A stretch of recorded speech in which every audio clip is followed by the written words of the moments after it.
Hello everyone.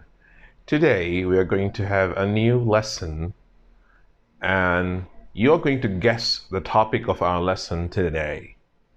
I'm not going to tell you now because I have written something on the board and that'll help you to guess what is going to be the topic of the lesson today. Okay, so here we go. We have three different sentences on the board, okay, and they are written with two different colors. One of them is black and the other is blue. So that means it's a kind of a conversation, a small piece of conversation, which is taken from some of the communication. Ali hit Raza. Ali is a person, Raza is a person. They are the names of people. So Ali hit Raza. This is a dialogue of a person. Okay, so the person who is talking to this person says, where did he hit him? Where did he hit him? Right? So in this answer to the question, he hit him on his face. Where did he hit him? He hit him on his face. So now we can see, what changes we see, that in the first example or first sentence, Ali and Raza, they are the names of people. But when we continued the conversation about them, so we didn't mention them again with the same name. You can see here, we actually replaced, we didn't say, where did Ali hit Raza? We don't need to repeat them again. So what we are going to do, we need to find a substitute to these two words.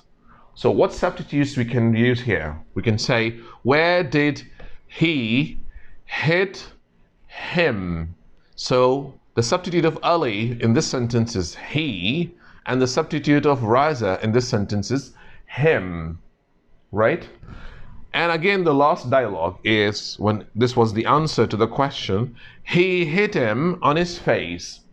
He, again, he means Ali. He refers to Ali.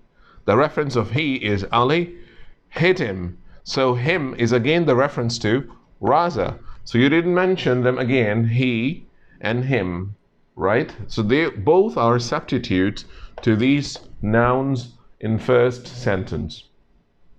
The question is, why did we do that?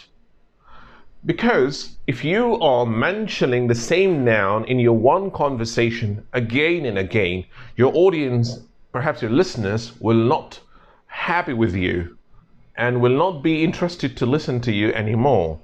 So this will actually reduce the interest of listening in the audience. Better you have to use a substitute. But in grammar, we do not call it substitute, we call it pronoun.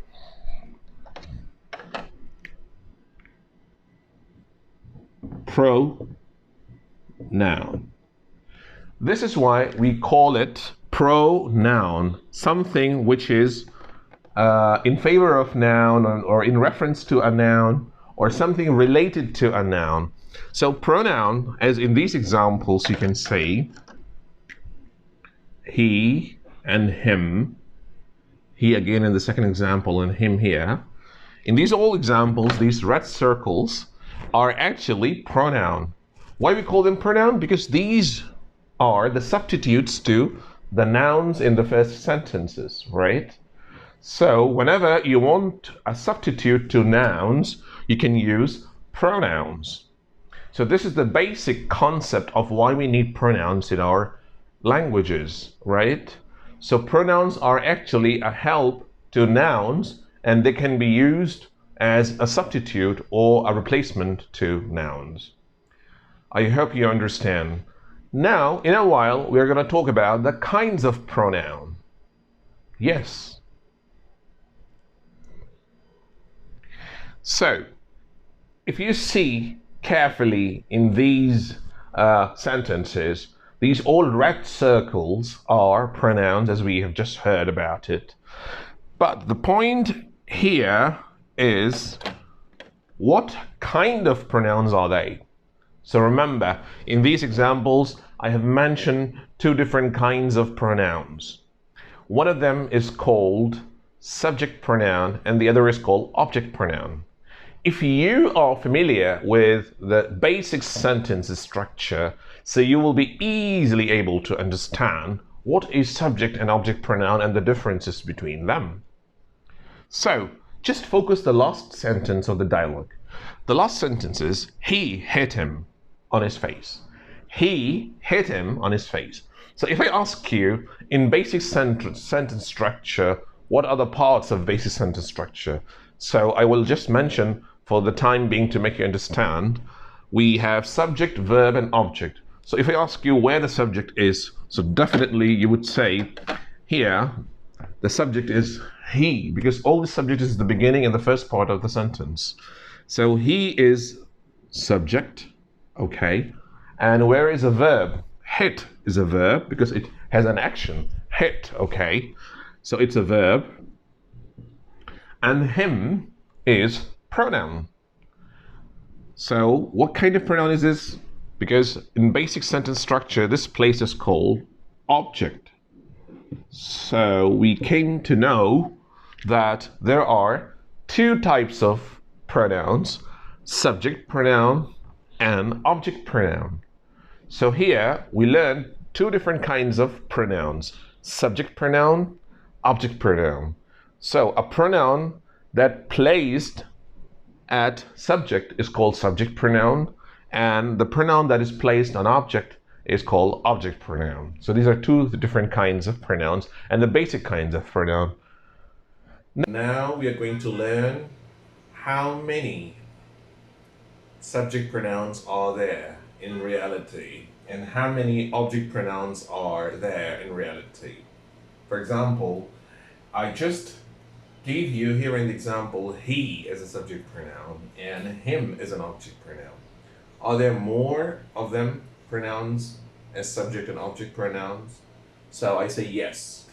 Here I'm going to list them. Subject, object. Okay. So as you see, he, it will become him. She, it will become her. They, it will become them. You will be the same in object pronoun, okay? And I, in subject pronoun, it will become me in object pronoun, okay? And we, in subject pronoun, will become us, okay? So he hit him, she hit her, they hit them, you hit, and you can use something else, okay? It's not possible, you hit you, all right? I and me, right? We, us. So these all are the list of pronouns. This is the list of subject pronoun, and that is the list of object pronoun, okay? So remember, don't make mistakes when you want to use them in your conversation or when you're writing it. You have to be very careful. These can only be used as object pronoun, and these things can only be used as subject pronoun. I hope you really enjoy this lesson. And in next lesson, I'm going to talk about more kinds of pronoun. Thank you very much and have a good day. Bye-bye.